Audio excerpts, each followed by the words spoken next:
A single person asked for this, but here's my journal ecosystem. A crumb of context so that we're all on the same page here. I'm an ADHD mess of a human. This is reflected in my journals and my choices. I can't promise that my thought process will make any sense, but I will explain it. And just a general reminder I like to throw out for whenever you're consuming content about journaling, just please bear in mind that all you actually need is a journal and pen. I make content about journaling, and I actually have done for the better part of a decade across TikTok and written blogs. Just bear that in mind. Wait, actually, let me introduce myself. Hi, my name's Mia and I chat while I make so if you like making things or background noise while you do your dishes, hit subscribe. And actually also hit like, please, because it helps the video. Thank you.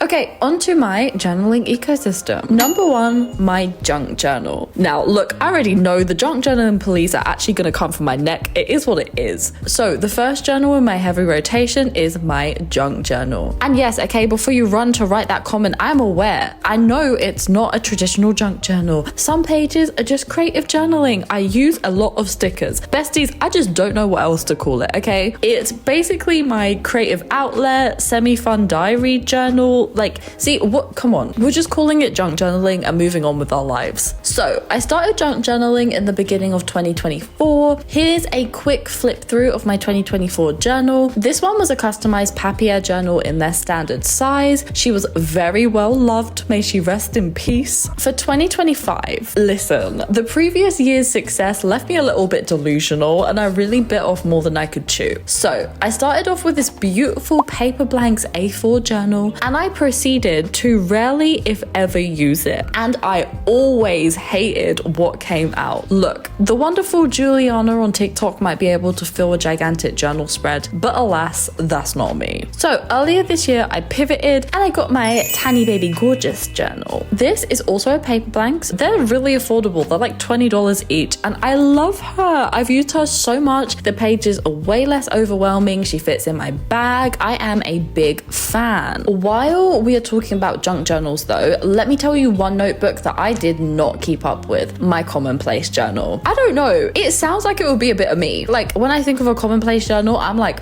yes, right up my alley. But I just never used it past a few initial pages and I never felt any kind of pull to go back. That being said, I do now use that notebook as a extra junk journal for when I need a bit more room than my mini notebook has. For example, my boyfriend's birthday spread. And on the topic of size, let's move on to number two in my lineup. Number two, daily planning, my Filofax pocket. Listen, nobody is more shocked than me that I have successfully maintained a planner. I have attempted multiple times throughout the years. Again, ADHD mess of a human, okay? I don't simmer in it by choice. My brain just Uno reverse cards most attempts at organization. In fact, I actually got gifted a weekly planner by Papier for 2025 and it was so cute and I tried, but I just couldn't do it. However, I learned from my mini notebook. Small, quick, and easy really works for me. So I held off on getting a Filofax for ages, mostly because I wanted a dupe. Let's not lie. Even on sale, Filofaxes are not cheap. However, I couldn't really find anything, and they are reusable year on year, so I just bit the bullet. And your girl has been consistent. I use my Filofax to do my weekly planning, both for social stuff and work/content creation. Honestly, that's kind of it. I tried to set some goals at the beginning of the month, but I don't utilize any of the other tabs. I did think about adding some trackers to the back, like a book tracker, maybe an ongoing skincare log, but we'll see. For now, the stripped back purpose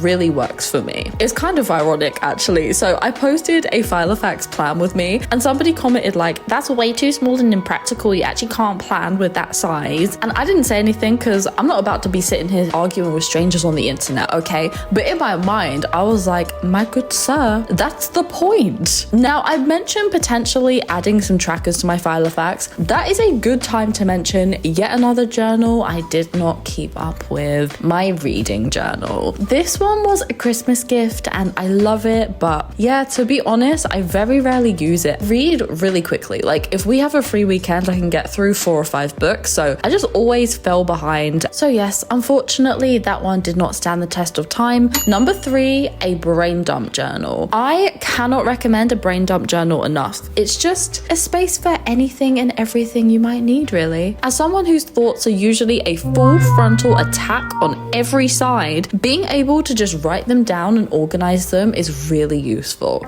There's also no pressure with this. It isn't for memories or for planning. It's just something I pick up when I need it, and that's great. The only downside to a brain dump journal is that it's not organized whatsoever. So at least for me, whatever I write down is lost to the sands of time immediately. And this is why the last regular journals in my ecosystem are number 4, not pretty learning books. I mean, the books themselves are pretty, it's what's inside of them that's not. So I currently have 2 of these. They're essentially brain dump journals, but with a specific purpose. If you watch my personal curriculum video, first of all, hey, thank you. But second of all, you'll recognize what these are for. Basically, as I'm learning about new topics, I just have a space to collate my thoughts, notes, ideas, etc.